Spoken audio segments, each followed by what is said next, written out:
Bonjour famille, bonjour peuple de Dieu, bonjour bien-aimés du Seigneur. Mes exposés s'adressent parfois beaucoup plus à ceux qui ont compris l'enjeu et qui veulent changer leur vie et leur situation. Et c'est pourquoi j'ai décidé aujourd'hui de traiter du thème du combat spirituel. En fait, c'est un message pratique qui amène un vrai changement spirituel dans notre vie. Et surtout, apprendre aussi le cours des choses en main avec l'aide du Seigneur et voir des choses avec un œil critique malgré tous les enseignements dans lesquels nous avons connu jusqu'à présent. Non pas pour remettre notre foi en pratique, non pas pour remettre notre foi en cause, mais afin d'essayer de l'approfondir, surtout si notre vie tourne en rond. Pourquoi? Parce que il faut prendre conscience que nous sommes de plein pied dans un combat spirituel. Il faut prendre conscience que nous sommes de plein pied dans un combat spirituel, un combat violent. Sauf si vous pensez et êtes d'avis que votre vie est et ressemble à ce qu'elle doit être, ou que votre vie est ce que vous voulez qu'elle soit. Par contre, si votre vie stagne depuis plus de 2 ou 3 ans, il est probable et il faut savoir qu'il y aurait quelque chose qui ne tourne pas rond, car les bontés de l'Éternel ne sont pas épuisées. Elles se renouvellent chaque matin. Je disais que les bontés de l'Éternel ne sont pas épuisées. Elles se renouvellent chaque matin. Et Dieu ne peut pas nous réserver la même chose chaque jour. Comme il est écrit en Lamentation au chapitre 3, verset 22. Les bontés de l'Éternel ne sont pas épuisées. Ses compassions ne sont pas à leur terme. Elles se renouvellent chaque matin. Oh, que la fidélité de Dieu est grande. Donc, Dieu est fidèle et grand et il ne peut pas nous réserver la même chose. Même s'il y a des temps et des saisons, notre vie a des temps et des saisons. Il y a certaines choses qui se passent à certains moments, dépendant de ce que Dieu veut nous enseigner, dépendant de comment nous-mêmes nous sommes diligents et avec quelle vitesse ou bien quelle rapidité ou quelle lenteur Dieu veut nous enseigner. Mais notre Dieu n'est pas un Dieu lent. Dieu est le Dieu même qui peut réagir tout de suite. Le seul problème est que la patience de Dieu nous donne le temps de nous transformer sans que cela nous stresse. Donc, il n'y a pas de raison que chaque jour de notre vie ressemble à un autre. Je dis qu'il n'y a pas de raison que chaque jour de notre vie ressemble à un autre, que nous vivions une certaine espèce de monotonie qui nous appelle à nous ennuyer. Dieu n'est pas un Dieu qui nous ennuie. Si on a de telles impressions, c'est qu'il y a certainement une cause. Pourquoi? Parce qu'avec Dieu, on ne peut pas piétiner sur place, sauf si on ne comprend pas la leçon. Alors, si on ne comprend pas la leçon, Dieu va nous faire vivre la même expérience jusqu'à ce que l'on comprenne. Parce que notre vie en elle-même est un enseignement. Il faut que beaucoup le sachent. Que les expériences des fois que nous vivons sont de telle sorte, quand on est dans le Seigneur, sont de telle sorte que nous apprenions par certains événements, nous apprenons par certaines circonstances. Alors, quand on a appris, quand on a compris la leçon, Dieu nous fait passer à l'étape supérieure. Et voilà pourquoi les routines et tout ce que vous connaissez ne sont pas forcément de Dieu, sauf si nous sommes lents à comprendre. Pourquoi on ne peut pas piétiner sur place? Parce que Jésus nous appelle, du moins si nous lui appartenons et avons opté de lui être fidèles et à obéir à sa parole. Jésus nous appelle à nous mouvoir avec lui, pas seulement dans la foi et par la foi, mais aussi à partir de la victoire acquise à la croix. Et d'ailleurs, cette victoire, nous l'avons acquise, nous l'acquérons par la foi. Et donc, si je dis pas seulement, je veux dire que la foi ne doit pas être quelque chose de fictif. Ça doit s'appuyer sur notre vie de tous les jours. Donc, nous devons nous mouvoir avec lui dans notre vie de tous les jours et être vainqueurs aussi dans la vie de tous les jours.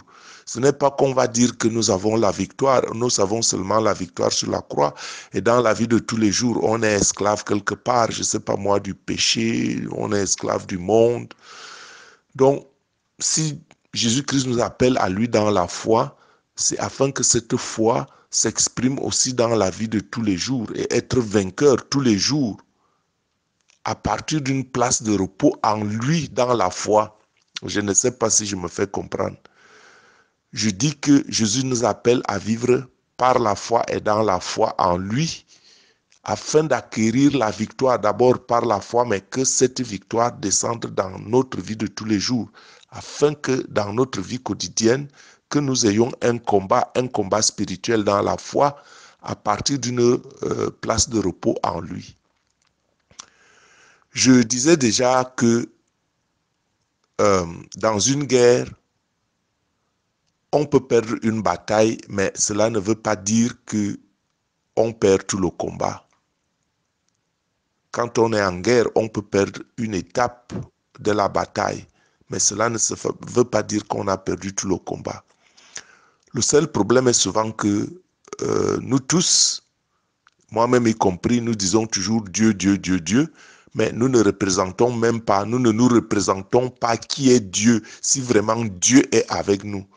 Imagine que si vraiment Dieu, on dit Dieu, le créateur de l'univers, que Dieu est avec toi. Imagine un peu ça, que Dieu est avec toi. Et tu vis et tu paniques et tu te comportes comme tu te comportes. Et tu dis vraiment que Dieu est avec toi. Donc, je dis que le grand problème est que trop souvent nous disons Dieu, Dieu, Dieu, mais nos voix et nos choix, nos attitudes ne correspondent pas aux voix de celui qui dit que Dieu est avec lui. Donc, je te pose la question, à quoi ressemblent tes voix? À quoi ressemblent tes choix?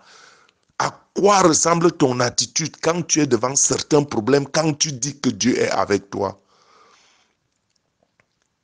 Je disais déjà que si le chrétien est habité par le Saint-Esprit, si le chrétien est vraiment habité par le Saint-Esprit, alors le chrétien combat à partir d'une place de repos en Jésus-Christ.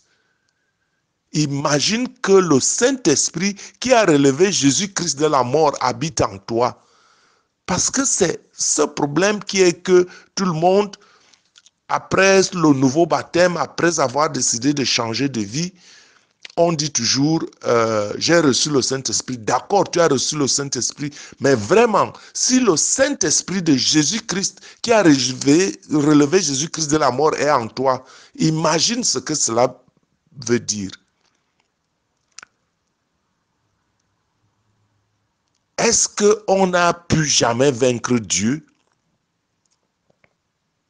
Donc, le repos en Christ ne signifie pas, il est certes vrai que je dois le souligner, que le repos en Christ ne signifie pas une vie oisive, à ne rien faire. Le repos en Christ signifie affronter les problèmes et les circonstances de la vie avec courage dans la foi, tout en gardant à l'esprit que la force si nous marchons dans ses voies, la force de Dieu, la main puissante de Dieu nous donne la victoire et la solution, même dans les problèmes apparemment insurmontables. Je disais que le repos en Christ ne veut pas dire une vie oisive. Le repos en Christ ne veut pas dire que les problèmes sont finis, puisque nous avons un ennemi qui nous attaque, et que des fois même quand on veut la paix, c'est à ce moment-là que les problèmes surviennent. Donc, si on est donc en Jésus-Christ et si on a le repos en Jésus-Christ, cela ne veut pas dire que les problèmes sont finis. Mais cela veut dire que quand les problèmes arrivent, et peut-être même que les problèmes vont augmenter, quand l'ennemi nous attaque et qu'il a vu que nous sommes passés de l'autre côté. Et donc, nous devons affronter ces problèmes et circonstances de la vie avec courage, dans la foi, tout en gardant à l'esprit que la force de Dieu, que la main de Dieu, si nous marchons dans ses voies, la main puissante de Dieu est avec nous, nous donne force, nous prête secours et nous donne la victoire et la solution en toutes circonstances, même devant des problèmes insurmontables. C'est par la foi que ça commence, avant de voir le résultat sur le plan physique, au lieu de toujours pleurnicher. C'est cela aussi qui veut dire la foi qui soulève les montagnes. Quand on a une telle attitude, un tel état d'esprit, c'est ce que les Écritures appellent une foi qui soulève les montagnes. Mes frères, mes sœurs, devant un ennemi qui change sa tactique tous les jours, devant un ennemi qui change sa tactique tous les jours, la guerre ne changera pas de visage. Notre guerre, nous tournerons en rond que si nous nous sommes faits prisonniers par les forces adverses ennemies. Je dis que nous avons un ennemi rusé et méchant qui change sa tactique tous les jours. Qui change sa tactique tous les jours. Donc, si l'ennemi change sa tactique tous les jours et que notre vie tourne en rond et que le genre de combat que nous menons ne change pas de visage, cela pourrait signifier que nous nous sommes faits prisonniers par les forces ennemies. Voilà pourquoi nous tournons en rond, parce que nous sommes pris en proie, nous sommes dans une prison. On ne sort pas parce que quelqu'un qui est en prison tourne dans, je ne sais pas, 1 ou 2 mètres carrés, il ne peut pas sortir. Voilà ce que ça veut dire quand notre vie ne change pas. Et si donc notre vie, notre ennemi change de tactique, nous aussi nous devons changer nos tactiques. Il faut être malin, il faut pas être malin, il faut aussi être intelligent, mettre au service l'intelligence de Dieu si l'Esprit de Dieu habite en nous. On ne peut pas toujours prier les mêmes prières. Quand on prie les mêmes prières et que l'ennemi sait que ce qui sort de nous, il va contourner la prière. Il faut le comprendre que c'est quelque chose, ce n'est pas des choses fictives, c'est des choses. Le combat est réel. Le combat est réel. Si donc notre vie tourne en rond, il est possible que nous soyons l'objet d'une prison spirituelle. Je l'ai dit et je le répète. Et la délivrance par nos propres forces est certes possible. La délivrance par nos propres forces est certes possible. Mais est-ce que le résultat serait...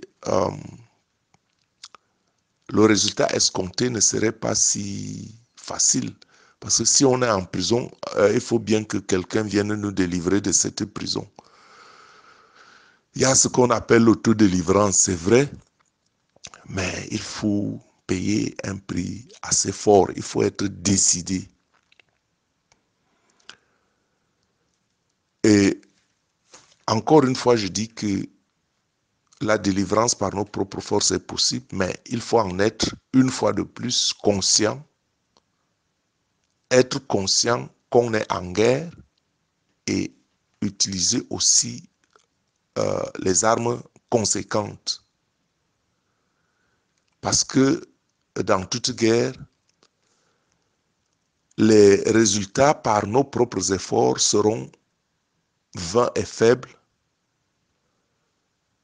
si nous ne comptons que sur nous-mêmes. Si nous ne comptons que sur nos propres ressources alors que nous sommes en prison, le résultat sera faible. Elles seront même très faibles.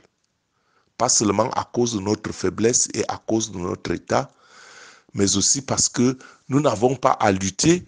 Quand je parle de guerre spirituelle, nous n'avons pas à lutter contre la chair et le sang, mais nous avons à lutter contre les dominations, contre les autorités, contre les princes de ce monde des ténèbres, contre les esprits méchants dans les lieux célestes. Quand notre vie tourne en rond, quand rien ne marche, c'est parce que nous sommes prisonniers et nous sommes en guerre avec la sorcellerie, une tante, un oncle, je ne sais pas moi, un membre de famille, et même dans des familles sorcières, c'est même votre propre père ou votre propre mère qui vous a maudit et qui veut vous vendre et qui veulent vous voir périr parce que la malédiction est sur ceux qui ne sont pas en Dieu. Il est écrit quelque part dans les textes bibliques que ceux qui ne sont pas en Dieu, ils mangeront leur propre chair. Et voilà pourquoi aussi, des fois, la sorcellerie, elle est aveugle. J'ai vu dans certaines familles peu de parents qui sont sorciers et qui protègent leurs enfants parce que ce sont des alliances qu'ils tissent quand ils vont manger les fils de l'autre. Il y a aussi un temps où les autres diront, bon, c'est ton fils que nous mangeons maintenant. Bon, là n'est même pas le sujet de mon exposé. Je voulais seulement dire que quand des fois notre vie ne marche pas, c'est parce que nous avons reçu les coups de l'adversité. Ça peut être des malédictions héréditaires, ça peut être de la sorcellerie dans la famille, ça peut être que... bref, nous ne luttons pas contre la chair et le sang, mais contre les dominations, contre les autorités, contre les princes du monde des ténèbres, contre les esprits méchants dans les lieux célestes. Et alors, des fois, ces forces maléfiques, les forces des ténèbres décrètent souvent des embargos dans nos vies. Par exemple, il faut que vous le sachiez, Satan est à mesure d'ériger des barrières à nos prières. Satan est à mesure d'ériger les barrières à nos prières, d'imposer les limitations, par exemple, dans nos vies, dans un certain domaine ou dans un tel autre de notre vie.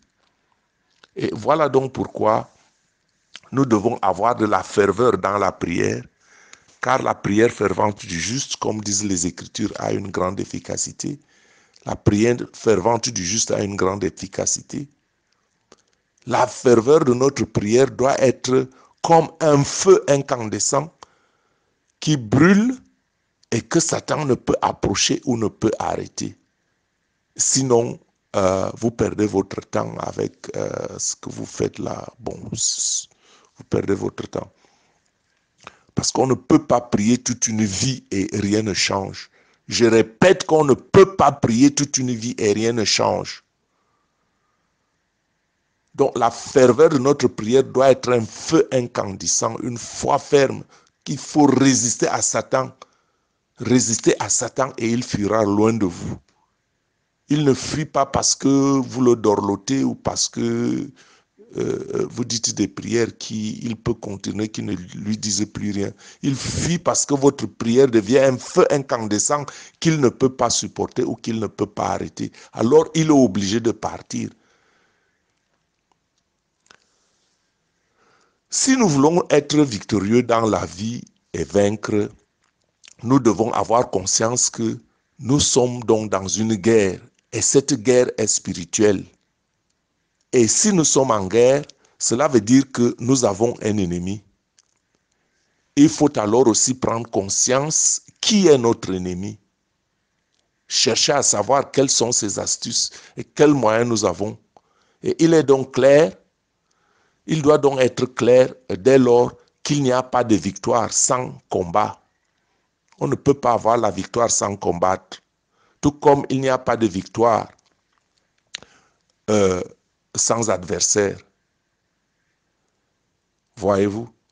Il faut savoir que, en fait, le premier ennemi de l'homme est l'homme lui-même. Je dis et je répète que le premier ennemi de l'homme est l'homme lui-même. L'homme est tombé si bas. L'homme est tombé très bas, si bas dans le péché. Il faut le reconnaître.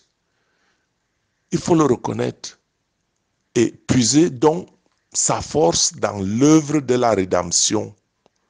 Il faut être conscient que l'homme est tombé si bas et que n'eût été l'œuvre de la rédemption, il est impossible à qui que ce soit de se relever. Il faut donc puiser la force de notre combat dans l'œuvre de la rédemption. Et quand on puise la force dans l'œuvre de la rédemption, il faut reconnaître que nous sommes faibles. Il faut donc combattre notre propre ego en premier. Avant de dire le démon, il faut combattre notre propre ego. Parce que les forces du mal ont déjà bâti et apporté beaucoup de forteresses, beaucoup de choses dans notre âme. Et notre âme est ce qui relie notre esprit et notre corps. Et donc, si on a apporté certaines choses dans notre ego qui font une partie intégrante de notre âme, il faut d'abord combattre ces choses, libérer notre âme. Et c'est pourquoi on dit souvent purifier l'âme, sanctifier l'âme. Pourquoi? Parce que l'âme, c'est cet homme intérieur. Parce que avant d'avoir un résultat extérieur, il faut d'abord purifier l'intérieur. Il faut combattre nos forteresses qui commence par notre propre pensée. Et voilà pourquoi le genre d'enseignement que nous suivons est très important. Parce qu'il y a certains enseignements qui nous lient et qui ne permettent pas de nous libérer. Je prends un exemple, par exemple. Je prends un exemple très courant qui me vient en idée. Bon, par exemple, nous avons l'enseignement du mercredi des cendres. Le mercredi des cendres, c'est un enseignement, j'ai lu toute la Bible, je n'ai pas trouvé cet enseignement dans la Bible. Mais je vais vous dire, par exemple, une subtilité que l'Esprit m'a inspiré dans l'enseignement du mercredi des cendres. Bon, dans l'enseignement du mercredi des cendres, bon, il y a toujours la phrase, le rituel qu'on dit, tu es poussière et tu retourneras poussière. Tu es poussière et tu retourneras poussière.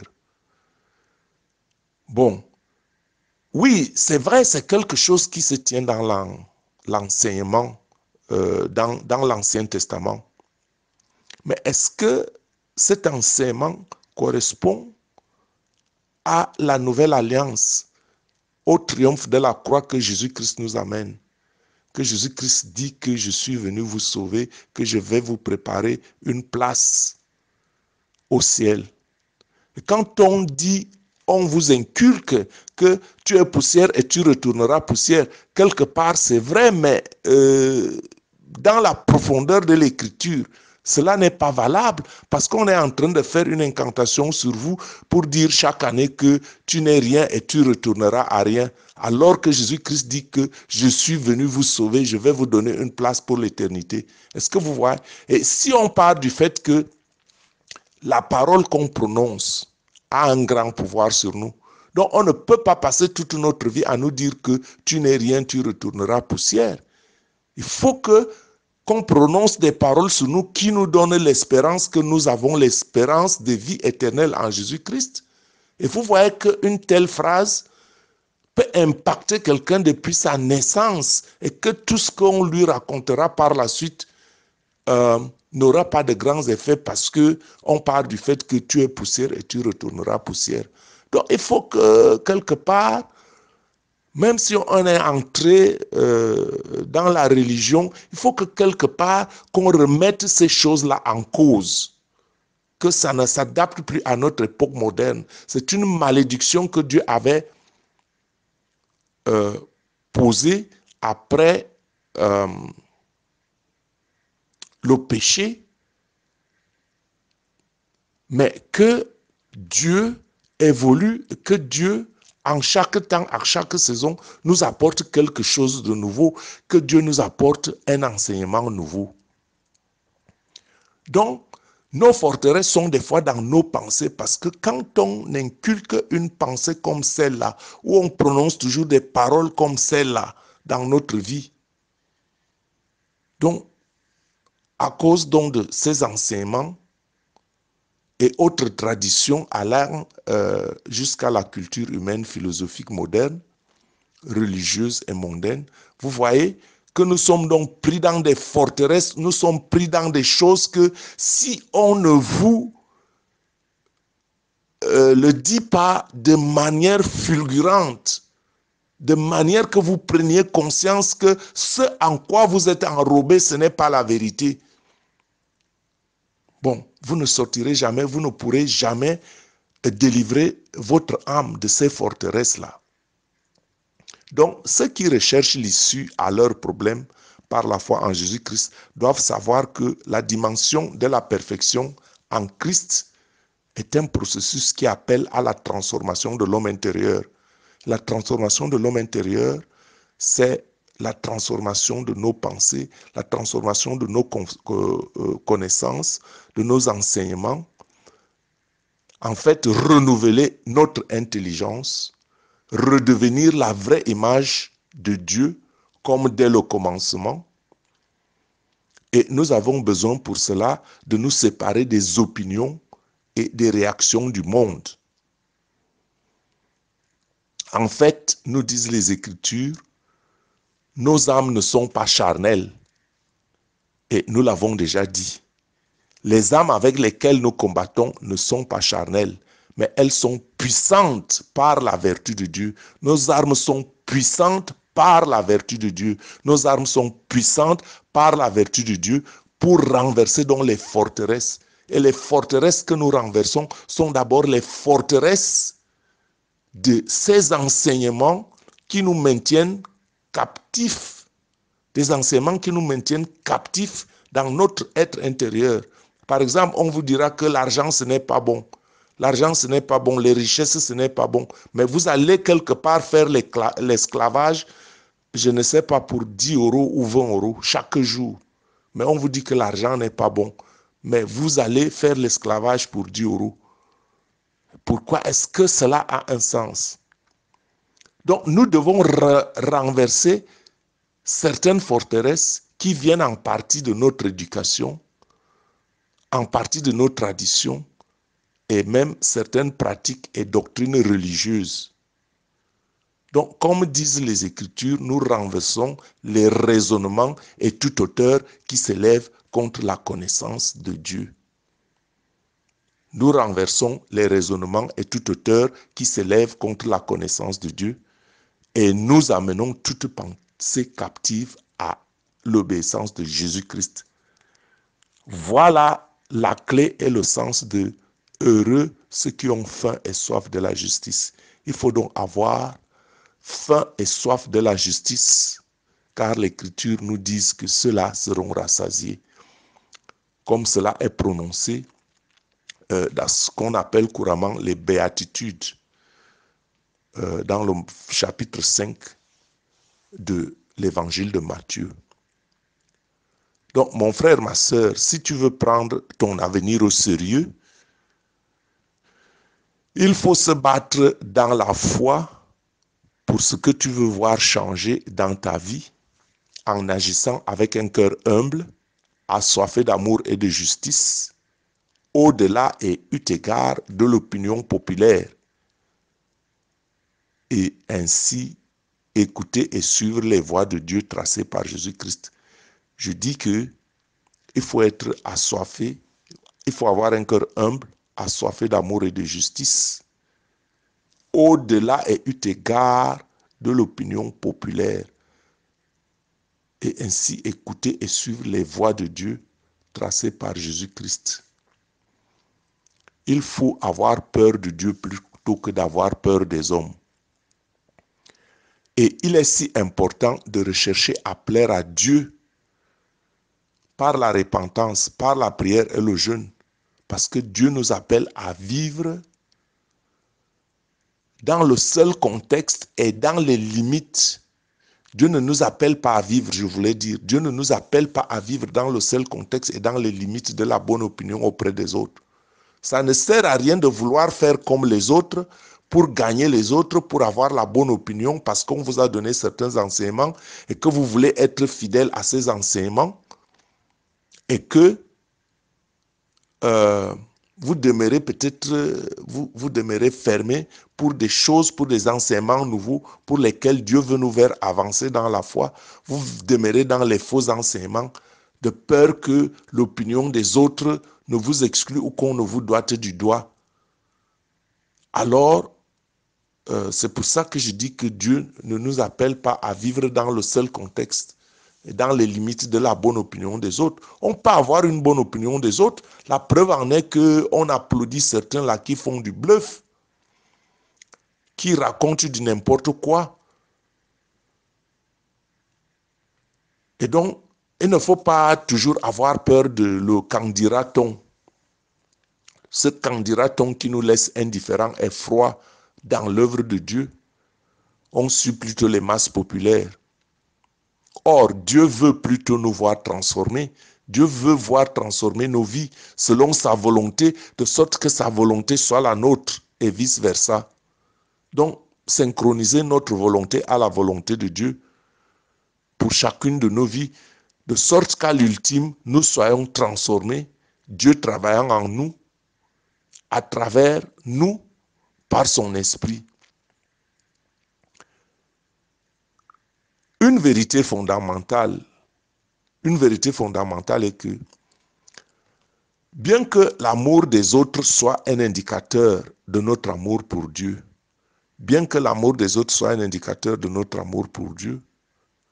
mais la profondeur qui appelle la vraie profondeur dans la foi vient de notre union avec Dieu d'abord, seul. Je dis que bien que l'amour des autres soit un indicateur de notre amour pour Dieu, la profondeur qui appelle la vraie profondeur dans la foi vient de notre union avec Dieu seul. C'est-à-dire qu'il est bon de s'assembler et de se mettre ensemble avec les autres, mais il est aussi très important de se mettre à part, à l'écart, dans la recherche de l'intimité avec Dieu, loin du brouhaha du monde. Et c'est dans cette union intime d'avec l'Esprit que l'on sort alors fortifié, on sort seul, fortifié, on sort des bannières comme une armée redoutable. On sort fort, fortifié dans le Saint-Esprit. On sort fort des bannières comme une armée redoutable qui affronte donc l'ennemi. Parce que qui a le Saint-Esprit a aussi derrière lui l'armée céleste. Et c'est donc dans l'union intime avec Dieu qu'on sort fortifié des bannières comme une armée redoutable, mais seul, qui affronte l'ennemi, saisit son butin, et ainsi accomplirons-nous les plans de Dieu qui sont sémés comme une graine dans nos vies et dans notre cœur et qui finissent d'éclore dans un avenir certain. Ainsi serons-nous, mes frères et sœurs, émerveillés de voir des plans de Dieu s'accomplir d'une manière surnaturelle pour notre bénéfice et celui de ceux qui nous sont proches et qui nous entourent. Ainsi aussi, pouvons-nous aider les autres et être plus efficaces dans le combat et utiles dans le corps du Christ. Et cela exige une discipline vitale, être attentif aux incitations du Saint-Esprit, si du moins le Saint-Esprit nous habite, être attentif aux incitations du Saint-Esprit à faire ou à dire quelque chose. Parce qu'il ne faut pas dire et faire du n'importe quoi. Cette incitation nous appelle aussi à ne pas faire ou à ne pas dire certaines choses. Il est donc clair qu'il faut ouvrir la bouche pour dire des choses quand on est sûr de ce que l'on dit. Et tant qu'on n'est pas sûr, mieux vaut ne rien dire. Voilà pourquoi il est donc nécessaire de rechercher un esprit de discernement, de prier Dieu pour un esprit de discernement, demander à Dieu la sagesse et la révélation dans la connaissance de sa parole, et non seulement des doctrines qui parfois sont des doctrines de démons. J'ai déjà dit que le Seigneur dit que Satan a infiltré les églises et qu'il y a certaines doctrines qui lient notre âme et qui font que ces forteresses font que nous ne pouvons pas, nous sommes quelque part dans une prison spirituelle parce qu'il faut alors démonter tous ces mensonges, tous ces enseignements qui font que au lieu de libérer notre âme, nous sommes plutôt prisonniers dans des concepts qui ne sont pas des concepts divins, mais des concepts, je voulais dire des concepts sataniques. Pourquoi ne pas le dire? Voyez-vous?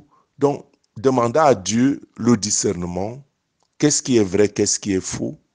Demandez à Dieu de nous donner la sagesse et la révélation dans la connaissance de sa parole, afin de faire barrière à toutes les infiltrations et les enseignements de l'homme et tous les protocoles de l'homme qui veut qu'on fasse ceci, qu'on fasse cela, de ces dogmes qui n'ont rien à voir avec la parole de Dieu, mais qu'on pratique tout de même sous prétexte qu'on croit en Dieu et que notre vie tourne en rond et qu'on se demande, mais Seigneur, qu'est-ce qui se passe alors qu'on est à côté de la vraie doctrine? Et je dis donc que quand on entreprend ce chemin, clair, que pour un premier temps, vous serez combattu. Pour un premier temps, vous serez combattu. Mais peu importe si on vous combat et si le Saint-Esprit est avec vous, si le Saint-Esprit est votre guide, peu importe qui vous combat,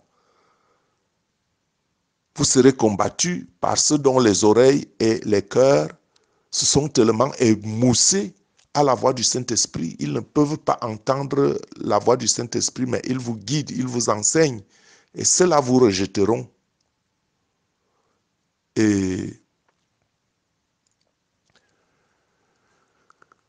je dirais donc qu'ils vous rejetteront, mais ne vous faites pas d'inquiétude si vous êtes dans la conviction que c'est le Saint-Esprit qui vous guide.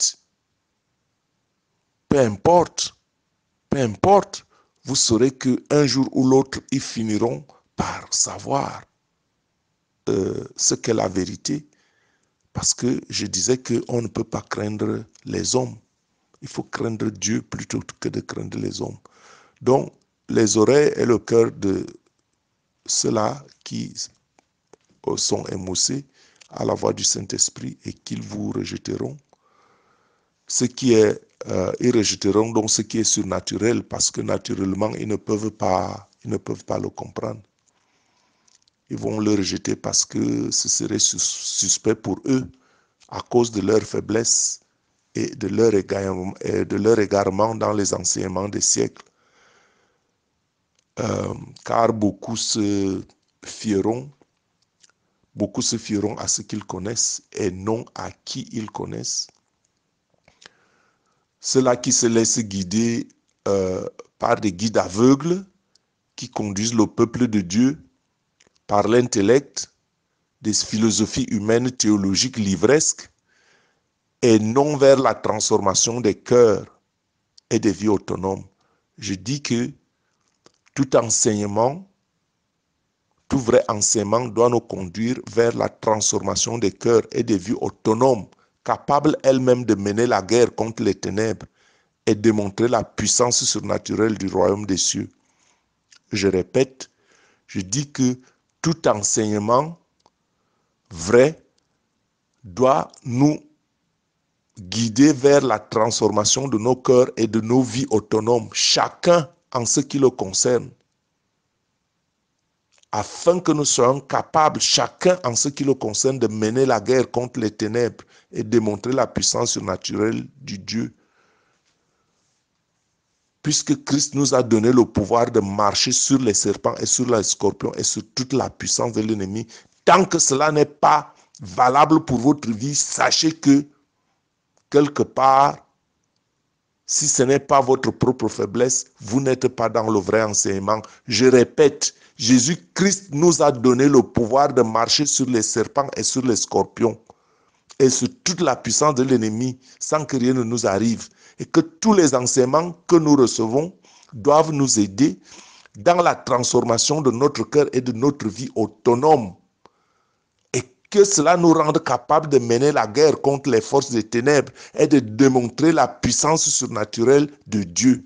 Et tant que cela n'est pas vrai, quelque part, soit notre faiblesse, soit les enseignements que nous recevons sont problème.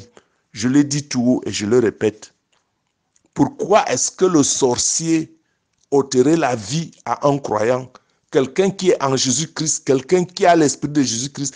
Comment est-ce que vous pouvez vous imaginer qu'un sorcier lui ôte la vie alors que Dieu est le plus puissant? On vous répondra que Dieu a laissé à Lucifer toute sa force. Et moi, je vous répondrai que l'homme n'utilise pas le pouvoir qu'il a en Jésus-Christ parce qu'il a préféré le péché et la bassesse, parce qu'il a préféré de suivre les faux enseignements.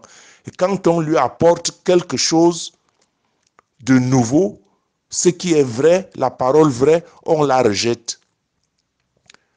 J'ai déjà dit que c'est la sanctification qui donne la puissance. C'est la sanctification qui donne la puissance. C'est la sanctification qui donne la puissance. Quelqu'un qui est sanctifié, le sorcier devrait fuir devant lui. Ne savez-vous pas que vous êtes le temple du Saint-Esprit? Le Saint-Esprit peut-il pleurnicher devant un petit sorcier? Et à ce niveau, j'ordonne et commande au nom tout-puissant de Jésus-Christ que toutes les forces des ténèbres qui t'attaquent soient propulsées dans l'abîme des ténèbres au nom de Jésus. Je dis, j'ordonne et je commande au nom tout-puissant de Jésus-Christ que toute force des ténèbres qui t'attaquent, qu'elles soient propulsées dans l'abîme des ténèbres au nom de Jésus. Je leur interdis de revenir avec le renfort au nom de Jésus. Dieu ne reste-t-il pas Dieu, le Dieu créateur, le grand et redoutable je suis, à qui rien n'est impossible, et par conséquent, rien n'était impossible par lui dans la foi. Et cela me rappelle un peu le scénario d'une caravane que j'ai vue hier. J'ai vu une caravane en circulation qui s'est envolée en débris après avoir fait un tonneau parce que une roue avait éclaté. Et moi, ça me rappelle, il y a quelques jours, en remontant en arrière, je crois il y a un peu plus de 2 semaines, j'ai eu le même phénomène, un phénomène similaire. J'étais en grande vitesse et la roue de ma voiture a aussi éclaté. Et comme par miracle, j'ai maîtrisé la voiture, j'ai garé sur la bande d'arrêt d'urgence, j'ai changé le pneu et après 25 minutes, j'étais reparti. Et quand moi j'ai vu le scénario d'hier, que la voiture, la caravane a fait tonneau, la voiture s'est envolée en éclats et c'était un peu la désolation, quoi. Et quand je regarde, je compare cette image à ce qui m'est arrivé, je dis Dieu est puissant, Dieu me garde, Dieu est avec moi. Ce n'est pas pour m'en vanter. Donc Dieu protège les siens. Au commencement, Dieu. À la fin, Dieu. L'alpha et l'oméga.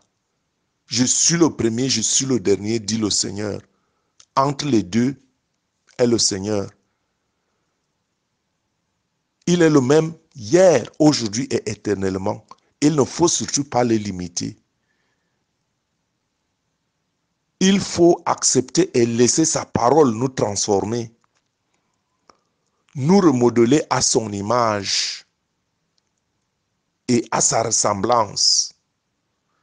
Je disais que Dieu est le même hier, aujourd'hui et éternellement.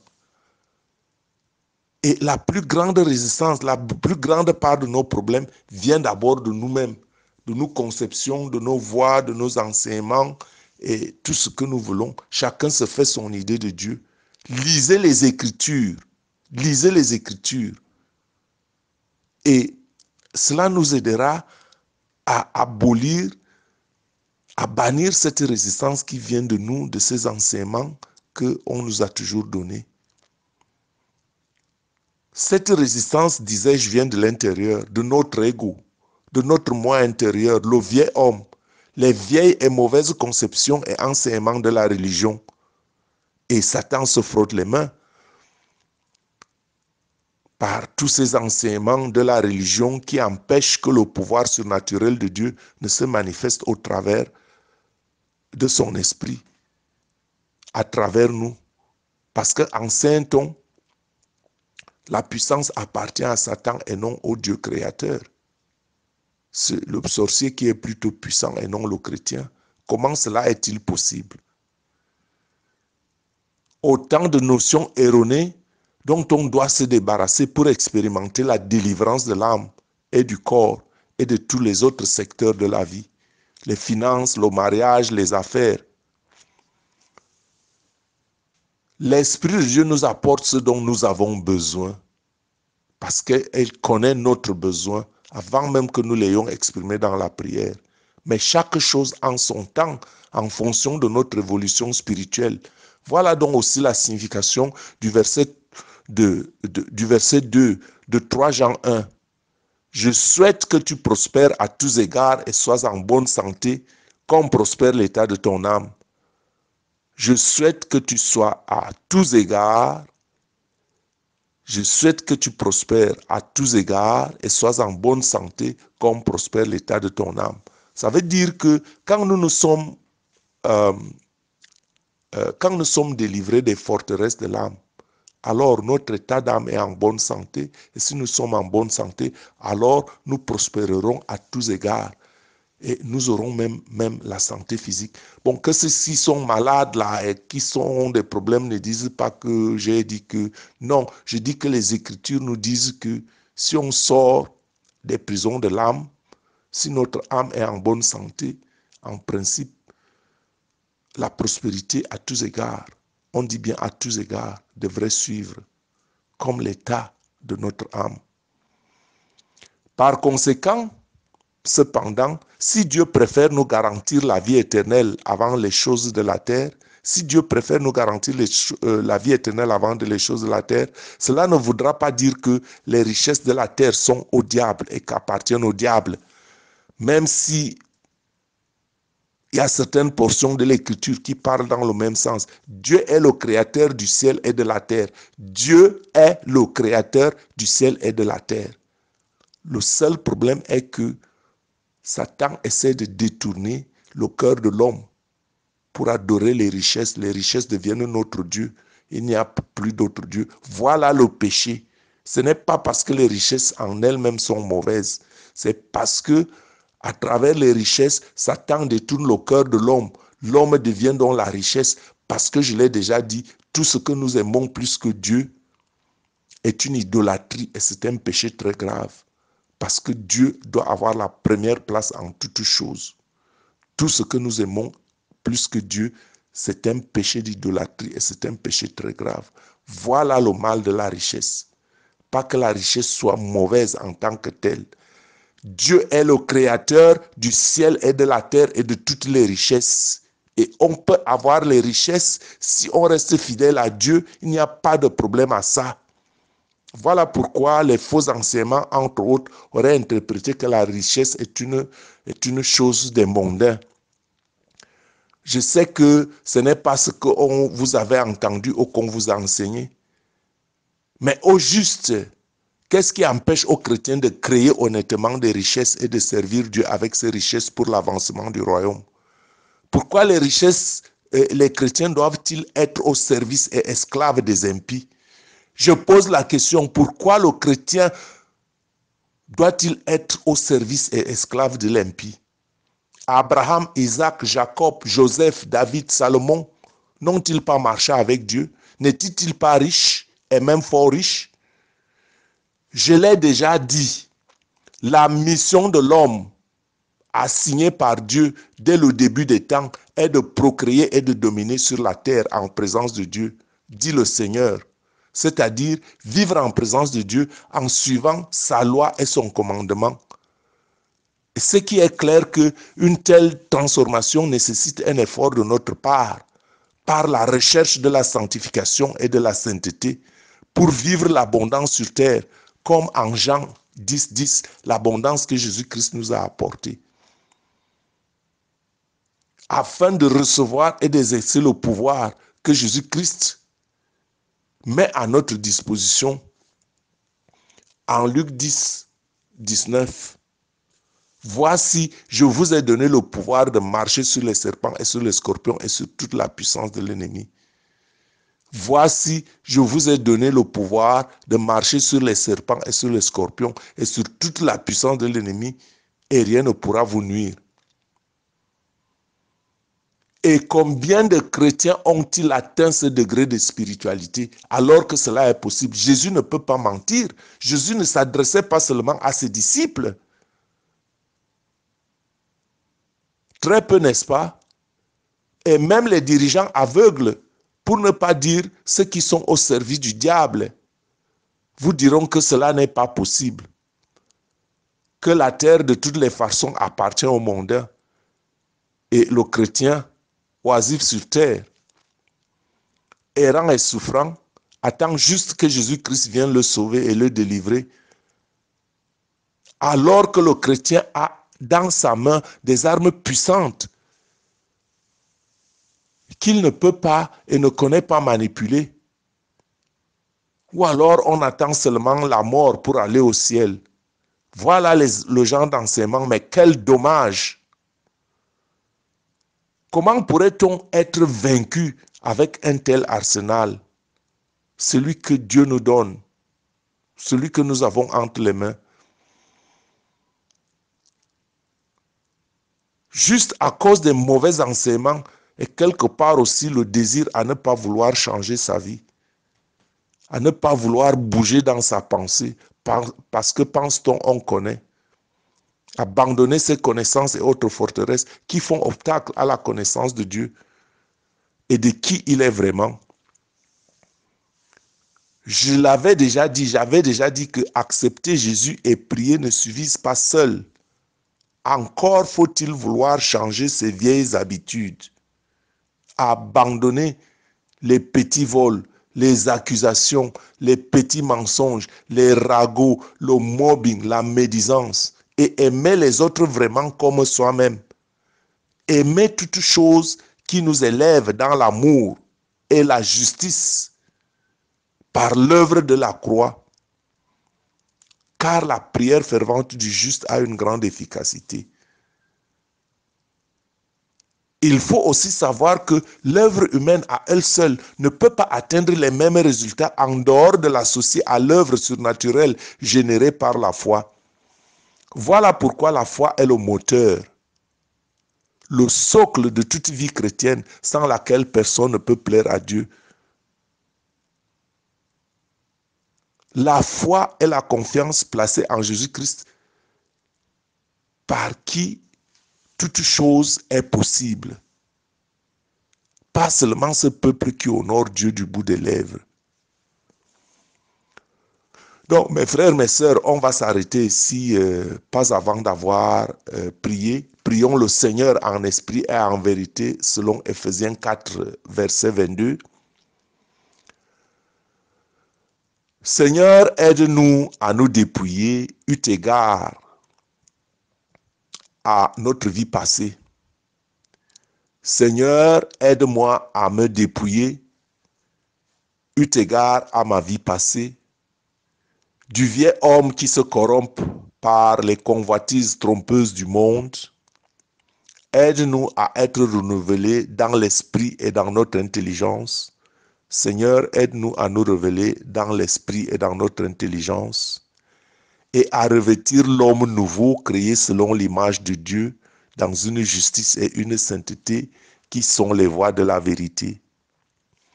Seigneur, je prends la ferme résolution de marcher selon ce qui est écrit au chapitre 4 à partir du verset 25 et selon la recommandation. C'est pourquoi renonçons aux mensonges, que chacun de vous parle selon la vérité à son prochain, car nous sommes membres les uns des autres, et si nous nous mettons en colère, ne péchons point, et que le soleil ne se couche point sur notre colère et ne donnons pas accès au diable.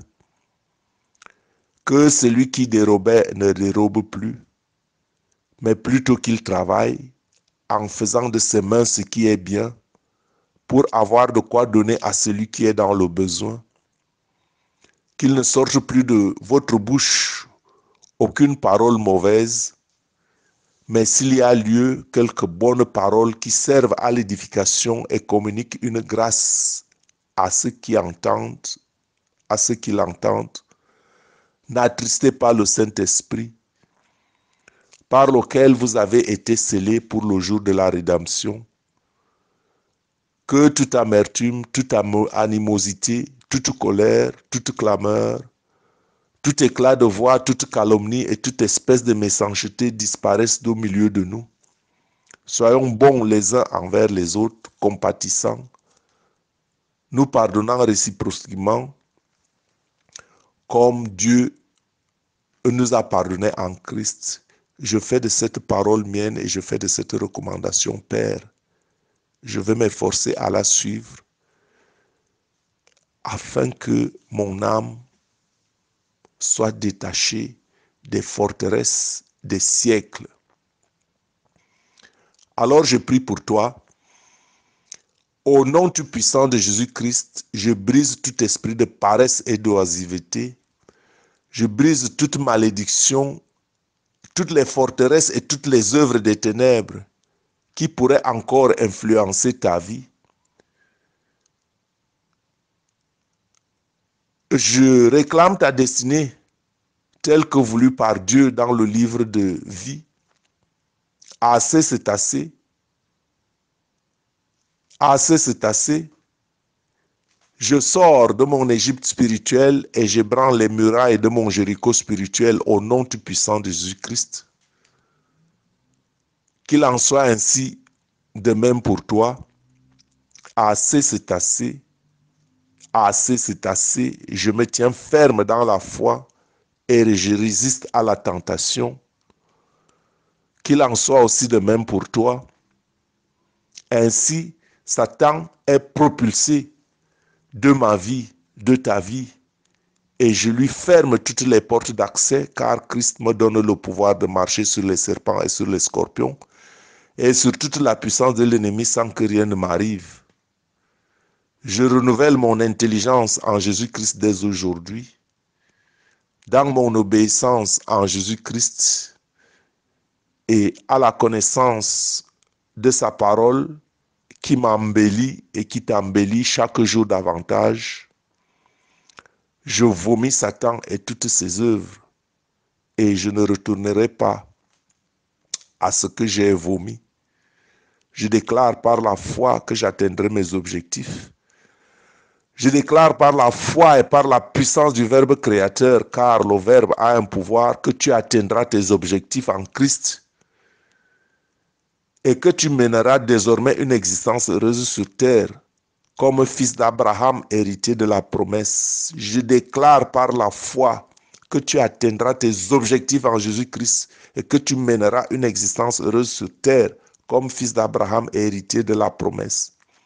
Je déclare par la foi en Jésus-Christ que tu atteindras tes objectifs et que tu mèneras une existence heureuse sur terre comme fils d'Abraham, héritier de la promesse. J'ai foi en Jésus-Christ et il réalise le désir de nos cœurs par la puissance du Verbe créateur. Je suis votre serviteur Gabriel. Portez-vous bien. Amen.